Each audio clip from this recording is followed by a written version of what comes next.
Phasage de jeu de rôle on the go, qui va comme rebondir sur les réponses qu'on a eues. Tu sais, quand j'ai dit je peux pas jouer ce que je veux, là, tu sais, il y a eu des vidéos réponses, c'est intéressant, tu sais. Puis, dans le fond, ce qui arrive, c'est que, en tout cas, il me semble que ça se parlait pas tant que ça avant, là, je vais dire ça, World of Warcraft, tu sais. Ouais. Avant World of Warcraft, il me semble que c'était pas tant là, présent, obligatoire, le tank, le DPS, le healer, tu sais, c'était pas dans les termes qu'on utilisait, tu sais. Des fois, il y avait on disait, ah, ça prend un prêtre dans le groupe, mais c'était pas aussi impératif qu'aujourd'hui. Puis aujourd'hui, c'est rendu un mode de vie, là. Ça en prend absolument un, puis il faut que, si personne ne veut en jouer un, il faut que quelqu'un se sacrifie pour le jouer. Hey, quand que faut que tu te sacrifies pour jouer à un jeu, il me semble que là, il y a comme un affaire que j'aime pas. T'sais. Moi, c'est jamais arrivé, tu sais, mais j'aimerais ça avoir un groupe, genre 4, on va dire 4 range DPS. Juste arrangez-vous, là. Faites des stratégies. Là, c'est là que votre cerveau va bien plus marcher. À essayer de trouver des techniques, puis utiliser le terrain, puis faire les embuscades, puis vous n'allez pas rentrer tête première des monstres, mais vous allez les attendre à la place, tu sais, des affaires de même. C'est ça que je veux, tu sais, quand on comparait justement JDR des 30 qui dit, tu sais, une équipe de hockey, il cherche un gardien de but. Ben oui, je comprends, pour jouer à ce sport-là, ça prend un gardien de but, tu sais. Tandis que à Donjon Dragon, t'as pas besoin d'un gardien de but. T'as juste besoin de 4-5 personnages. Puis après ça, l'histoire se tisse autour. Fait que je me dis, quand tu demandes quelque chose en particulier, c'est parce que le maître a une histoire en particulier à ce point-là. Tu sais, je peux comprendre. On va dire que OK, on a besoin d'un DPS. OK, on a besoin d'un DPS. Mais tu peux pas obliger la personne. Faut que tu sois un DPS paladin.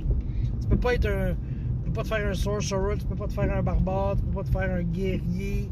Tu sais, ça se demande pas. Il me semble que ça se demande pas. Puis comme que Sin Beast lui a répondu, tu sais, c'est de la paresse. Tu sais, mettons, il y avait un paladin, il est parti. On va le remplacer avec un paladin. Comme ça, j'aurais pas à remodifier mes histoires. Tu sais, je pense que c'est de la paresse de maître. On va dire ça de même. Tu sais, je comprends qu'un maître a beaucoup plus de job qu'un joueur, ça. Je le sais autant durant la partie qu'en dehors de la partie. Tu sais, un joueur, tu penses à ton personnage entre les games, puis tu tripes. Tandis que le maître, tu penses à tout, puis tu tripes, mais tu prends des notes, tu travailles, tu gardes tes idées, tu prépares tu planifies. Tu sais, il y a plus à faire. Fait que, tu sais, je peux comprendre un mec qui dit, moi, j'ai pas le goût de faire ça, tu sais. J'ai pas le goût de me forcer. Il manque un paladin, je mets un paladin, puis j'ai comme remplacé Pierre par Paul, puis et voilà, on repart, tu sais. Mais c'est ça, c'est que ton histoire, faut qu'elle ait un fondement personnel. Là, bientôt, là, un jour, là, éventuellement, je vais la faire, Night Below. Puis, je veux faire les bonhommes. Après ça, il faut vraiment que j'inclue des éléments des personnages dans la story. Tu sais, c'est une quête qui est préfaite, là. Si c'est arrangé de même, ben, je veux que mes joueurs se sentent comme investis un peu plus que on va faire la quête, parce que la quête, c'est de la faire. Tu sais, je veux qu'il y ait de quoi dedans. Je vais prendre le temps de mettre de quoi dedans, mais je vais pas dire, hey, j'ai besoin d'un rogue, là. Tu sais, je vais dire, je vais prendre les bonhommes, puis je vais travailler pour les impliquer dans cette histoire-là. Quitte à ce que, tu sais, je veux dire, ça se peut qu'on les rencontre pas tout de suite. Je veux dire, mettons exemple, tu dis, ah, j'ai perdu mon frère. Ben, tu sais, ça se peut que ton frère, tu le rencontres juste dans 40 sessions, tu sais. Sans spoiler.